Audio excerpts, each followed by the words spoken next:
I'm Adam Collins, this is Crick Buzz Centerstage. Australia lost last night at Manchester in their final group game. They're into the semi-finals at Edgbaston on Thursday against England, but they've run into injury concerns at the worst possible time. That's the major update from the Australian camp today. Usman Khawaja, who was in so much trouble when he was batting last night in that day-nighter against South Africa, won't take any further part in the tournament. He's been ruled out. His hamstring injury will keep him out of batting for at least 3 to 4 weeks. Who knows? It might even keep him out of the first Ashes test on the 1st of August. That much is not yet clear. But Justin Langer, the Australian coach today, said that no, Usman Khawaja will not play any further role in the tournament.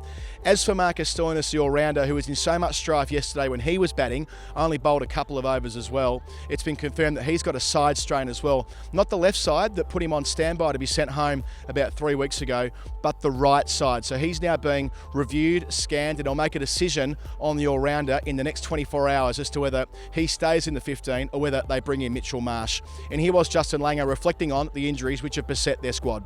Uzi's got a hamstring strain, so he'll be out for probably 3 to 4 weeks, which is a real shame, but have to work hard on getting him up for the World Cup, the Ashes now. Such a pity for him because he's been so integral to how we've been playing. I feel really like Sean, feel that sad for him that he's going to miss the World Cup semi-final.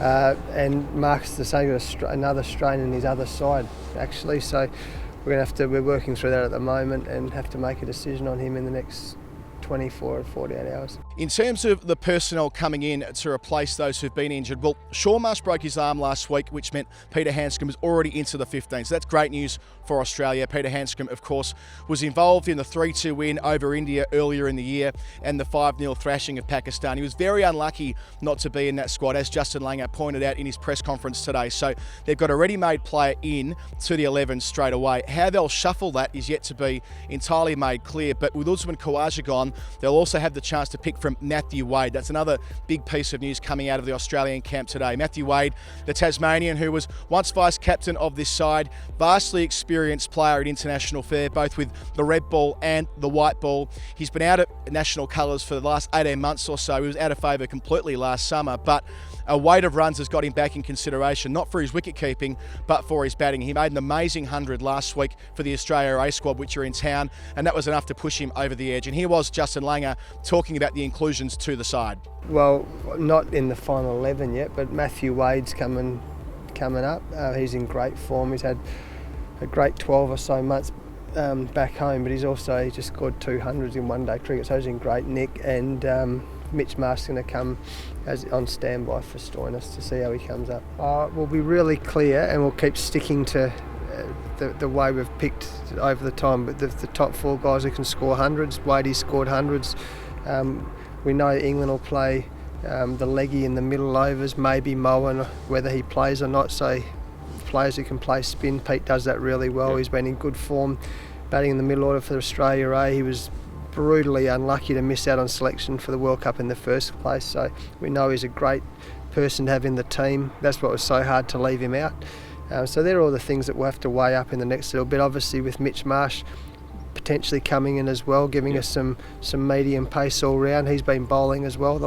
He's played the 4 Australia A games in pretty good form with bat and ball.